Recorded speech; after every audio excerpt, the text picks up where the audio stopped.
Hello class fifth बेटा, chapter number 7 fractions. Today we are continuing और part 7 की इस वीडियो में फ्रैक्शन से रिलेटेड वेरी इंपॉर्टेंट क्वेश्चन आज हम करने वाले हैं।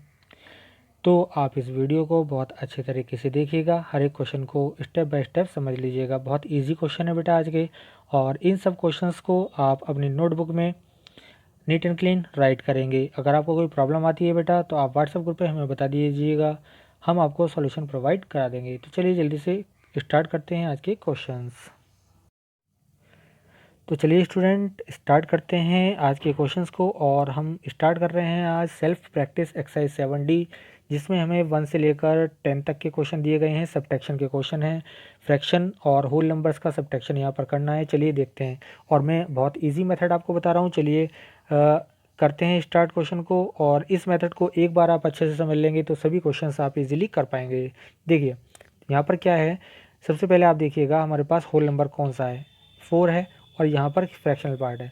तो एक ही जगह दे रखा है होल नंबर। तो आप क्या करेंगे, सबसे पहले तो आपको करना क्या है, जो यहाँ पर फ्रैक्शनल पार्ट है उसका डिनोमिनेटर देखिए आप क्या है, 8 है। ठीक है, इसको 8 को अलग ध्यान में रखिएगा आप हमेशा, ठीक है, जब आप क्वेश्चन करेंगे तो अब क्या है, यहाँ पर हमारा होल पार्ट है 4। तो आप इसको ऐसी चीज़ में तोड़ लो। देखो 4 को हम क्या लिख सकते हैं, 3+1 लिख सकते हैं या नहीं लिख सकते, आप मुझे बताओ। ठीक है, लिख सकते हैं ना 3+1। तो 3 तो हमारा कंप्लीट पार्ट है, और 1 को हम क्या लिखेंगे, देखो हमारे पास दे रखा है माइनस करने के लिए 3/8, इसका डिनोमीटर क्या है, 8 है। तो 8 1 जा 8 होते हैं, आप जानते हैं ना। तो हम क्या 1 को क्या लिख देंगे, 8/8 लिख देंगे। ठीक है, हर एक क्वेश्चन में ऐसे ही करना है, जो भी फ्रैक्शनल पार्ट दे रखा होगा उसके डिनोमीटर वाला पार्ट को हम एक पार्ट फ्रैक्शनल के रूप में लिख लेंगे, है ना। फ्रैक्शन के रूप में लिखेंगे 8/8, 1/5 होगा तो 5 वाला लिखा जाएगा 5/5। तो 1 को हम इस तरह से करके लिखना है, इस तरह से लिख लेंगे तो बहुत इजी हो जाएगा हमारे लिए क्वेश्चन। चलिए मैं देखता हूँ, अब मैं आपको बताता हूँ कि इसको करना कैसे है। तो यहाँ पर आप लिखेंगे 3+1 को हमने क्या लिख लिया, 8/8 लिख लिया बेटा, और माइनस का 3/8 आपके पास लिखा हुआ है। अब देखो 3 प्लस, अब क्या बचा हमारे पास, यहाँ पर डिनोमीटर सेम हो गया, तो डिनोमीटर सेम हो गया, अपॉन में तो 8 आ जाएगा। 8 - 3 कितने हो जाएंगे, ऊपर 5 हो जाएंगे। तो ये टोटल कितना आ गया, 3 5/8, ये हमारा आंसर आ जाएगा, है ना। इजी क्वेश्चन था। इस वीडियो को पॉज करके आप इसको आप राइट कर लीजिएगा, ठीक है। अब मैं आपको नेक्स्ट बता रहा हूँ, क्वेश्चन नंबर 2 देखिए, बहुत ईजी है। अब एक चीज़ देखो, यहाँ पर दोनों जगह आपको होल नंबर दे रखे हैं, 12 भी दे रखा है, 7 भी दे रखा है। ठीक है, तो सबसे पहले आपको क्या करना है, 12 को क्या लिख लेना था, 11+1 लिख लेना है। ठीक है, तो आप 11 को याद रखेंगे, तो मैंने आपको ये अलग से बता दिया रफ वर्क। 12 = 11+1।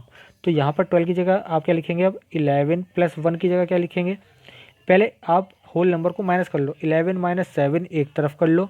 ठीक है बेटा, और प्लस जो हमारा 1 है ये वाला 11+1 वाला, तो उसको आप यहाँ पर दे रखा है हमें फ्रैक्शन में 5, है ना, डिनोमीटर 5 दे रखा है, तो 5/5 कर लो, और माइनस का रहेगा कितना, 1/5। तो 11 - 7 कितने होते हैं, 4 होते हैं। अब देखो यहाँ पर डिनोमीटर सेम है तो अपॉन में 5 आ जाएगा, 5 - 1 4 होते हैं, तो ऊपर 4 लिख दिया, तो 4/5 आपका आंसर आ जाएगा। ठीक है, इसको मैं एक और तरह से आपको बताता हूँ जिससे आपको कभी भी कन्फ्यूज़न नहीं होगा। तो अगर कभी दोनों तरफ अगर आपको क्या दिए रखा हो, होल नंबर दे रखा हो, तो एक कम कर दो पहले आप उसमें से। तो 11 - 7 एक तरफ कर दो, 11+1 था ना वो, तो 1 आप अलग लिख लो, 1 - 1/5 इस तरह करके भी लिख सकते हैं आप। ठीक है, और अब क्या करना है आपको, तो फिर से वही काम करना है, 11 - 7 तो 4 हो जाएंगे, है ना, 4, और यहाँ पर क्या है प्लस। अब देखिए आप क्या है, 1 को आप क्या लिख रहे हैं, 5/5 लिख रहे हैं ना, उसमें से 1/5 अलग रफ पर कर लीजिएगा, तो 5 - 1 4 हो गए, तो 4/5 आ जाएगा। तो आपका आंसर अभी भी कितना आ जाएगा, 4/5 आ जाएगा। तो आप इस तरह से इसको कर सकते हैं। क्वेश्चन नंबर 3 भी इजी है, बिल्कुल सेम इसी तरह से होगा, 4 भी इसी तरह से होगा। चलिए 5 क्वेश्चन बता देता हूँ। 5 वाला देखिएगा, 5 वाले में क्या करना है, 9 है ना, तो आपको 8 लिखना है पहले। ठीक है, ध्यान से समझ लीजिए, 9 है तो 8, तो 8 - 2 लिखेंगे। ठीक है, फिर प्लस लगाएंगे, 8+1 होता है ना 9, 8 + 1 = 9। तो 8 तो हम लिख चुके हैं ये वाला। अब हमारे पास बचा 1। अब 1 को क्या लिख सकते हैं, देखो यहाँ पर क्या है, हमारे पास 6/13 है, ठीक है। तो हमारा डिनोमीटर क्या है, 13 है। तो 1 को हम क्या लिखेंगे, 13/13 लिखेंगे, ठीक है बेटा, ध्यान रखना आप।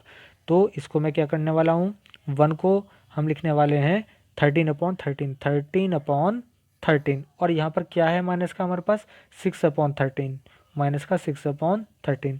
तो यहाँ पर आपके पास कितना ईजी हो जाएगा, देखो 8 - 2 6 हो जाएंगे, और 13 में से 6 माइनस किए तो 7 हो जाएंगे, ऊपर 7 आ गया, अपॉन में 13 आ गया। ये आपका आंसर हो जाता है, ठीक है।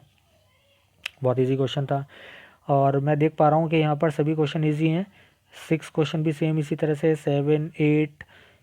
चलिए मैं आपको एक और बता देता हूँ क्वेश्चन। यहाँ पर मैं बता देता हूँ आपको, 9th क्वेश्चन देख लीजिएगा, ठीक है। 9th क्वेश्चन देखिए, तो 9th को थोड़ा सा मैं जूम कर देता हूँ। तो यहाँ पर 17 है, तो 17 को आप 16 लिखेंगे, 16 - 11, होल नंबर को अलग कर दिया है ना, +1। 1 को क्या लिखेंगे, देखो यहाँ पर 8 है, तो 8/8 लिखेंगे।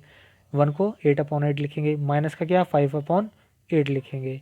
तो बस आपके पास आ जाता है आंसर, 16 - 11 5 हो गए, और 8 - 5 3 हो जाते हैं, अपॉन में 8 है, तो ये आपके पास आंसर हो जाता है। इसी तरह आप 10th क्वेश्चन भी कर लेंगे। तो बेटा एक्सरसाइज 7D हमने आज कंप्लीट कर ली है। इसके सभी क्वेश्चंस आप नीट एंड क्लीन अपनी नोटबुक में राइट कर लीजिएगा। कोई प्रॉब्लम हो तो व्हाट्सएप ग्रुप पर बताइएगा, ठीक है। तो बस आज के लिए इतना ही, थैंक यू।